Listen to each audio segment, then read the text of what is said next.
Hello, listeners. It is the Dallasite Chris Merman, lover of about 32.5% of everything my state has to offer. And the rest, well, we can discuss later. To this time, we're coming to you with Principle 8, right? Which is um, focusing on sustainable pace. The cool thing about this episode, I did it with Andy Cleff.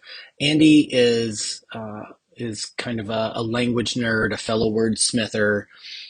He loves digesting the words of everything. He loves just kind of like it's like a nice glass of whatever you want to have to drink, right? Just enjoying it, kind of one sip at a time, and he really encourages me to do that and not just ignore parts. Sometimes I tend to glom onto specific words, right?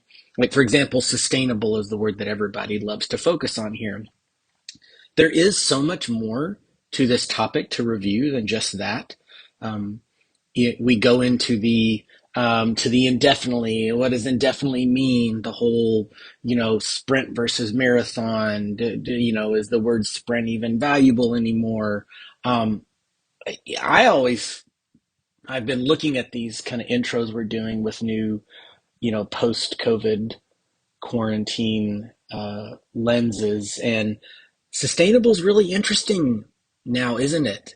Isn't it fun to think about? Well, some days it's not fun because some people have been working from home or working more remote, haven't been traveling as much, haven't been going to the office as much. For some people, that has meant more work than they're used to, less work life balance. That's something that uh, people ops, HR departments have been really focused on during the last couple of years, which is how do we help with the work-life balance? So that fits into sustainable, right? Which is just the amount of stuff you're trying to get done in a single day.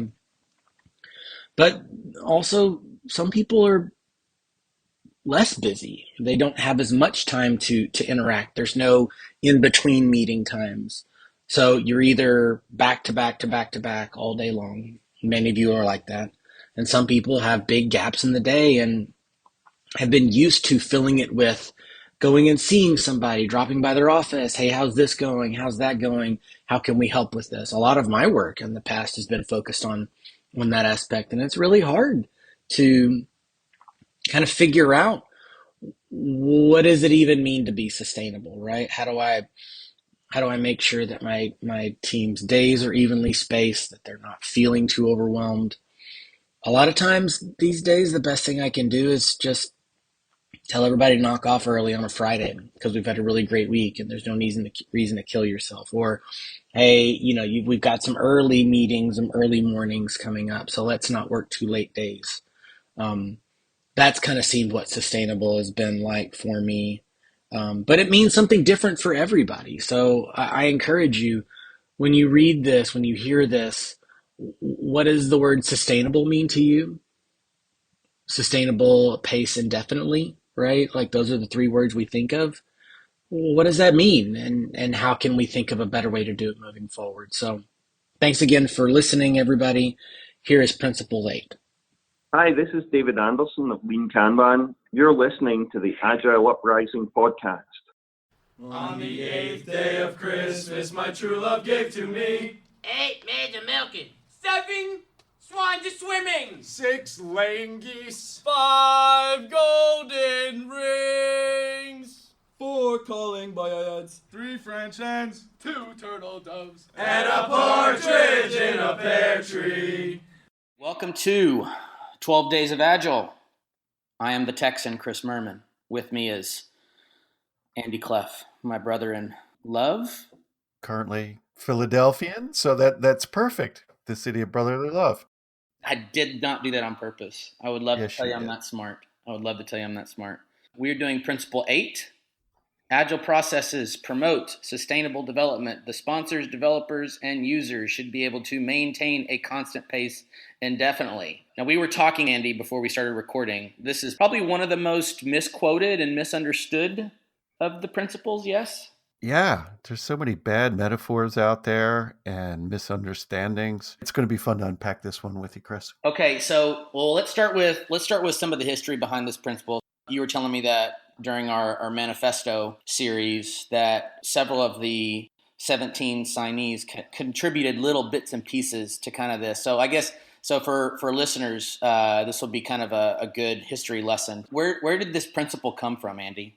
My understanding is that Kent Beck, in his first edition of Extreme Programming, 1999, we refer to it XP, suggested that developers or the team work no more than 40 hours a week.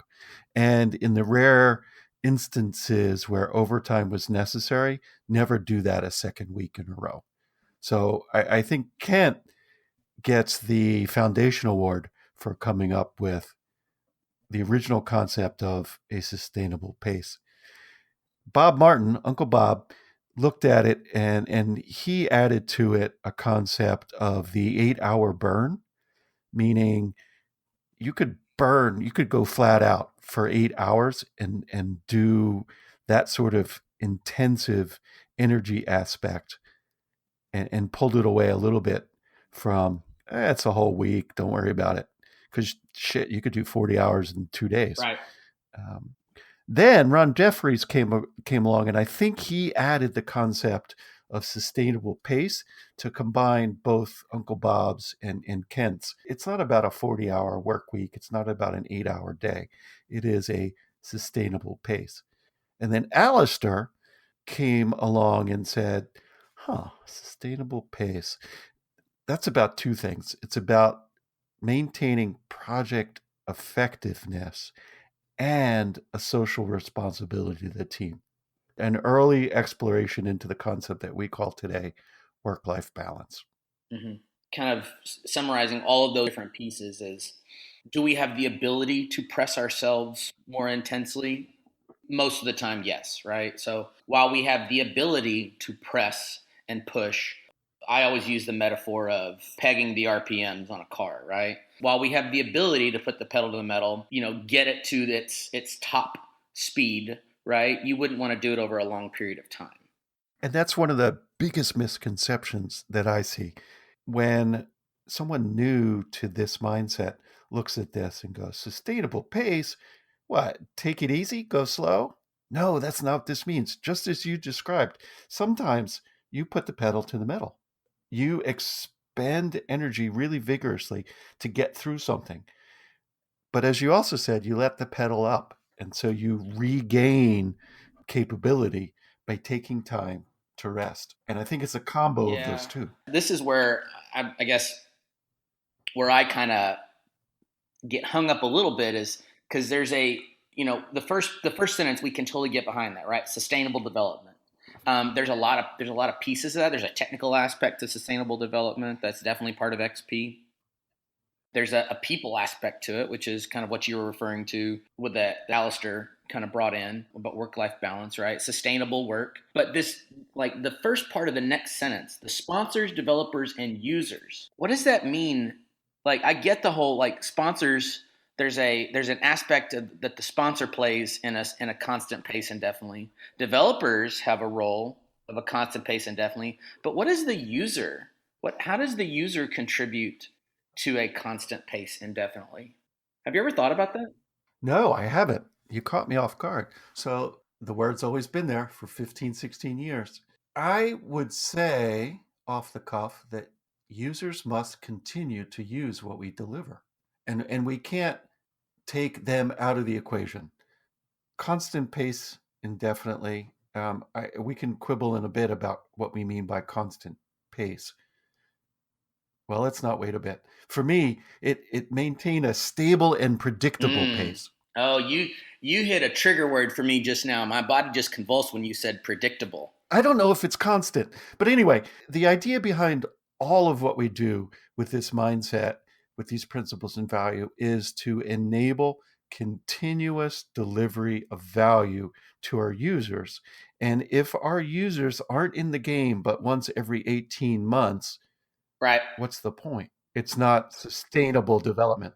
Our fellow board member and friend Colleen, she talks about end-to-end Kanban being, can you use metrics around work that's already in production to inform the work that's entering the Kanban board on the left-hand side, right? Can we allow our users to inform our work and make decisions based upon not just what the sponsors think, not just what the developers think, but can we all work together to have a steady flow. That's the word that I use when I think of constant pace indefinitely. I think of steady, and we joked earlier about like marathon, sprint, whatever kind of a thing. I don't care whatever. Like maybe it's not even a race, right? Maybe the idea of race means that you can win at something, right? Like this is not this principle is not about a competition. It's really just about, can we steadily keep things flowing? I'll take your improvement on my stable and predictable and will approve your pull request to include steady. Maintain a steady pace indefinitely. And go back again to these metaphors that people keep throwing at us that are horrible. Yeah, it's not a sprint, it's a marathon. Well, in a sense, a marathon ends after what, 24.6, 26.4? You take a break. So it's you cannot continue to run the pace of a marathon indefinitely. You exhaust yourself, you exhaust your team members, which I think is where Kent and Bob and all these people are coming from is, 40 hours a week, 8 hours a day, work-life balance. These are constraints that we want to put in to ensure that we are not exhausting ourselves. Ourselves being the sponsors, the developers, the users. If we're shipping every 11 seconds and expecting user feedback, well, I guess we can accomplish that, but it is somewhat automated. It is not focus groups every 11 seconds, but it's data coming into our system. Yeah, the lean principle of optimizing the whole is what comes to mind when I think of this, right? So like if sponsors, developers, users, if we're all working together, we are optimizing the whole of our flow, right? We have done our kind of mapping of our workflow, and we've seen the pain points and we've identified them all. Like, can we optimize the whole thing to promote sustainable development? And development can also be, we can take development out and just sustainable work, right? Because again, not everybody may be developing, but can these processes that we set up, right? Can we get rid of all the metaphor words? I was trying to Google before we started recording, like when the term sprint came up. I know that the first white paper on Scrum was out before the manifesto was written. So I know the idea of a sprint has been out for a very, very long time. And in fact, the Scrum Guide still uses the word sprint, despite, I've got 3 certifications. I hate that word, but so it still exists, right? There's still this idea of we've got to get going. We've got to speed up. We've got to get, crank more and more out, right? Because we need you're not the only one that uses the word predictable, right? We've got to know, when is my stuff going to get done? When can this new work item be worked on, right? We're always trying to figure out, and I think this principle is kind of been bastardized to sort of encourage this to a degree, right? Right. And it comes back to sustainable and what happens if we don't do a sustainable. I think we need also an emphasis on steady pace and indefinitely. I was talking to somebody about game theory the other day, finite games versus infinite games. And this might be a topic fun for a podcast. But the idea of a finite game is there's a winner and a loser, and it's over when it's over. It's a marathon, or it's a sprint. Somebody crosses the finish line, they're first place. No one else is in first place. That's a finite game. What we're playing in most of our development, whether it's software, hardware, is an infinite game. We want to stay in business infinitely, and we can't do that if we don't have a sustainable pace. One of the first phrases I ever learned in leadership was, "There's always another release." Right? You can always have another release. You don't have to squeeze everything in. There's always another release, kind of a thing, or another iteration. Another train leaving the station. You mentioned the concept of technical development. So there's a danger here that I see where there is always another release. Sometimes when you're forced to go redline, you will take shortcuts. Sometimes if you are forced into that second week of overtime, you don't realize your cognitive abilities have seriously dropped. And this is one of the things, I think it was Martin Fowler borrowed the financial metaphor of debt and brought it into our craft of software development and said, you are creating technical debt in your software. And I wonder if this concept of, there's no release next week, there's another release in a month, let's take a shortcut now because we got to maintain this incredible pace, leads to the creation of debt over time. That points to this idea of what do I get for my effort? Whether it be, if we're trying to, again, something predictable, right, or measurable. Okay, you're speaking this idea of trade-offs, right? So, well, we want this feature, we want this thing, we want this widget out into the world, and we're willing to ship with a couple of bugs in order to get this thing out into the world. And I think on its face, that's not necessarily a mortal sin, so to speak, but this idea of, well, what are we willing to trade off in order to do so? I coach a lot of the business side of companies now because we're strangely enough in the Agile community, we've gotten better at the transactional kind of framework coaching, right? Like we'll do the stand up and we'll do the retro and the planning thing, and we can do the delivery thing, right? But like, what does it truly mean for the business side to have agility? And the concept of a trade-off is so foreign to them because they're like, we have a thing, we need a thing, let's ship the thing. And we say, okay, well, what quality would you like to see of that? How much rework do you want to get done, right? Is it just because you told someone that by the end of 2017 we'd have this thing done? And they're like, well, we'll just MVP it, right? Let's just do like something small. Well, what does that mean? Does it mean it's quality work? Does it mean that the UI is wireframed? Does it mean that, what do you mean when you say prototype, right? How much of the data do you need? Does it need to be production? Does it need to be test? Like, what do we, and they don't, once you get into the weeds of that, that's when they get bogged down and they go, oh, see, this is why we don't do Agile, right? And you can say, oh, so at the end of 17, we want to deliver X. Now, you realize if we maintain that pace and we deliver the first quarter of 2018, you won't be able to do jack shit because we will have accumulated so much debt that no one would be willing to touch any piece of the code because it's going to break. And then your whole 2018 feature roadmap is out the window. We can come back to this principle to say, right, this is not a steady pace. This is not sustainable work. We need to build in time to do any number of things that, from a pure sponsor point of view, seems like non-value adding in the short term, things that are almost second nature to a mature team, CI, CD, automated testing, automating all the things. And the sponsor, the business, the users, they don't necessarily see that stuff. It's not a feature they can touch, play with, use, but it does add to, it's part of the process that the whole ecosystem needs to respect to maintain sustainability and steady pace indefinitely. I don't know how we make that visible. I don't know how we make that valuable. You're referring to all the illities. Quite simply, we could just say, well, make everybody get into the room and have a conversation about this equally.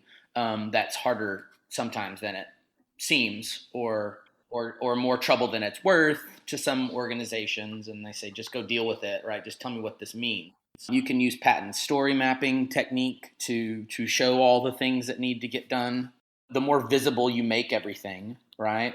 And force everybody to look at each other eye to eye and say, what do you mean, Mr. Architect, that we need to budget 20% of our backlog for things like security and performance and sustainability and reliability and things of that nature? What do you mean we have to spend the first 2 iterations building a CD pipeline that's got all the gimmicks and tricks and stuff? What do you mean we need to do all that? Why can't I have X? That's what, so often when I'm sitting down with leadership, In fact, the program I just got finished coaching, they said we really expected to see more in the first.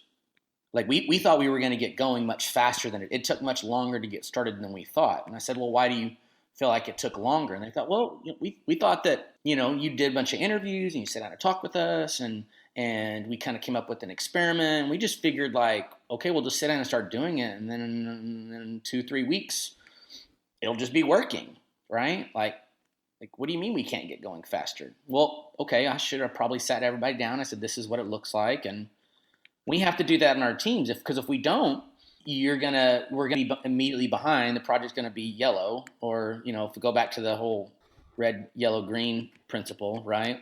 Yeah, we got a podcast on that one. We can have a whole nother debate.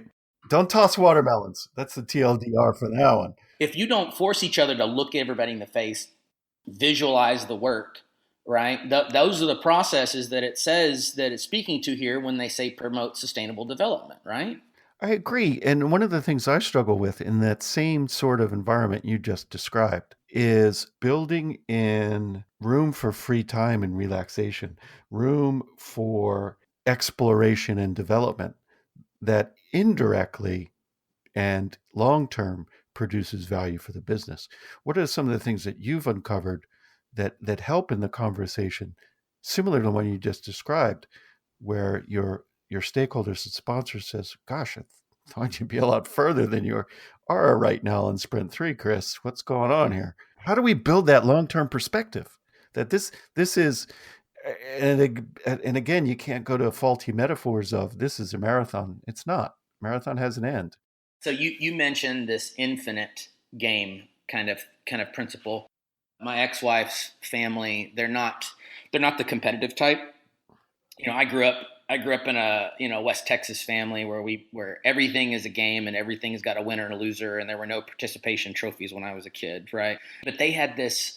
They pulled this thing out of the closet when I first was introduced to them, and it's called the Ungame, and it was developed in the '70s by these filthy hippies that probably you and I hang out with now.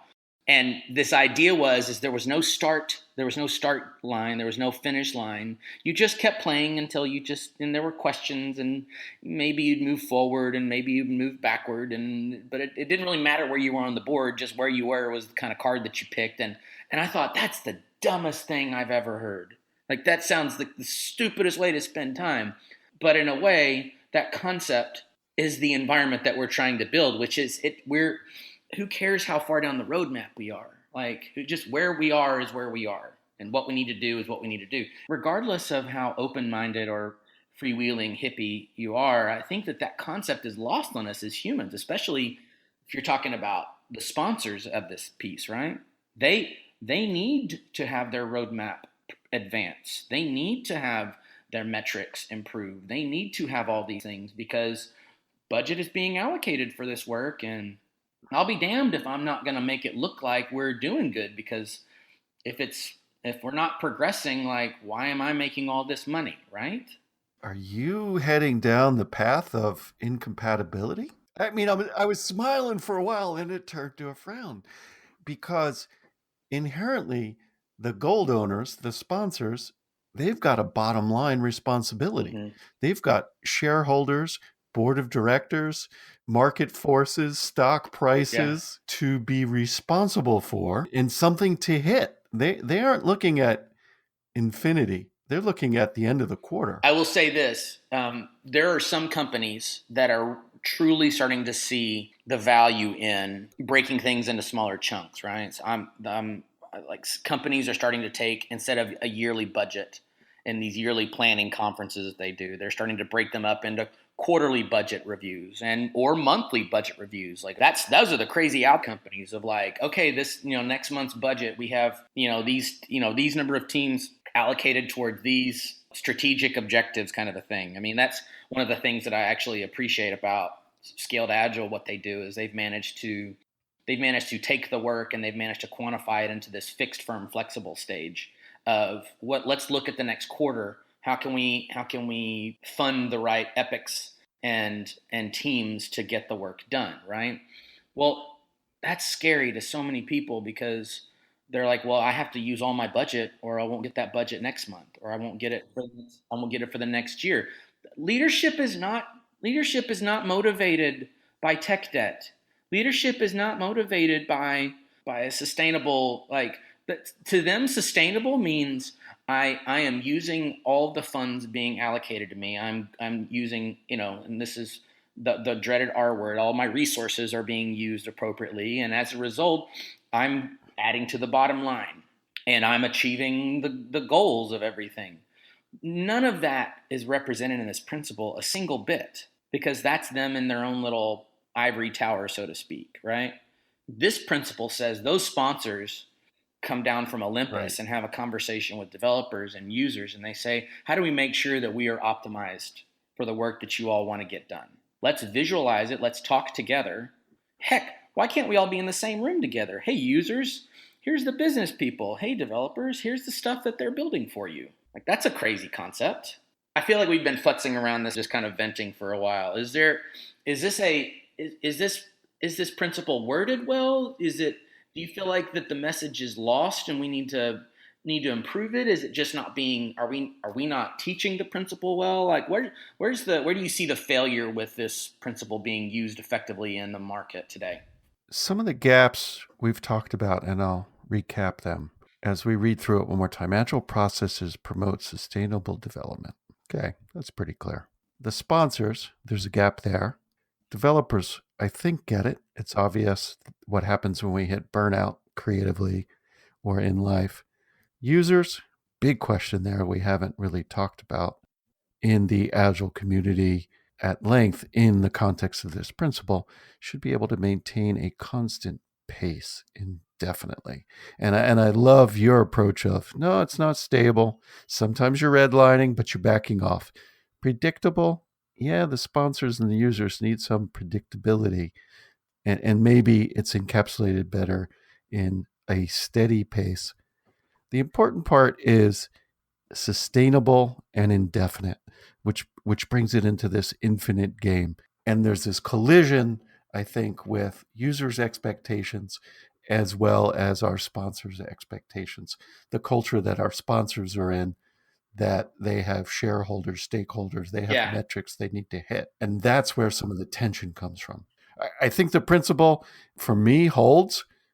It's strong. It fits pretty well with all the other ones that we try to reflect on every day when we hit some of these tensions. And it brings to light more conversations that we have to have with our sponsors, mostly about what it means to be sustainable and to operate at a steady pace indefinitely without consequences.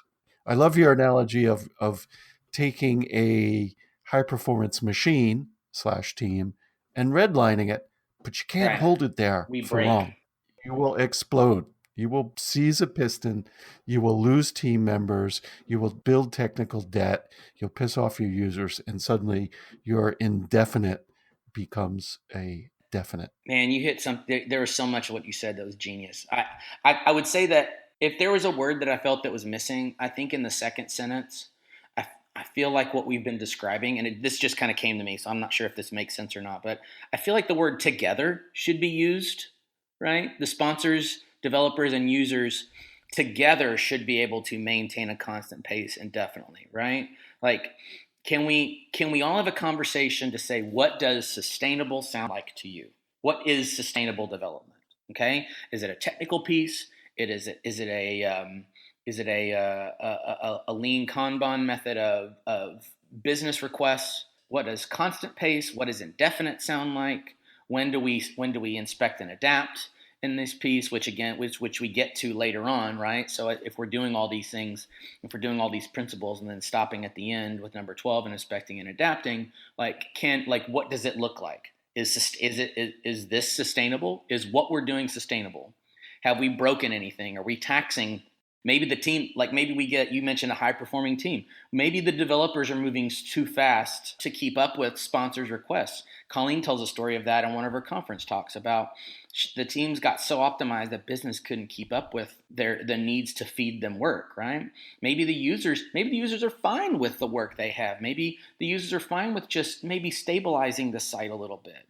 They don't like 404s, or when the load time is increased because of all this extra bloat we've got added in here. Maybe we should slim down maybe there's features that they're not using we could take out and unify the code base a little bit. Maybe developers are taxed too much and sponsors need to slow down. Like all of those pushes and pulls and sliders that we use have to be together in the same room. Otherwise, it's not going to be optimized. I think that's perfect. And it reminds me of a bias that I fall into is I look at principles occasionally in isolation. If you pull them back, and your word together reminds me to pull them back and look at all 12 as a holistic unit. And you come back to number 4, daily business collaboration. Business people and developers must work together daily throughout the project. And it reinforces this principle. When the developers are saying, this is not sustainable, you realize this is the 4th week we've done 80 hours. Number 6, where you have to have face-to-face conversation, right? So maybe if sponsors, develop, and users are having face-to-face conversation together, maybe we can understand that, And of course, you move a couple principles down there, and then you've got some simplicity, right? How can we take it our constant pace and make it simple, maximize the amount of work not done, right? How do we do that? All of that adds together. The face-to-face is a beautiful piece, and thanks for bringing that back in. So if the developers have worked all night and they drag their tired butts in at 10:30, bleary-eyed and with rings around their eyes, the business owners can see it. Similarly, when the business people show up stressed to the max because they're getting hammered by the hierarchy that says you're not meeting your numbers this month, you see that stress expose. So they all add together. They don't work in isolation. It's a good chat. Oh, Horse Cows Challenge, man. Reword the verse. 8 maids a milking. Don't stall for time with laughter. 8 team members burnt out. 8 team members vigorously coding. Oh my God. That's it. I hate Jay. I hate Jay too, but I love him as well. Damn, him and his challenges. We'll throw this back to Jay. Jay, you reword it for us. We love you. We love you and we hate you. He's Andy Cleff. I'm Chris Merman. Thanks for joining us.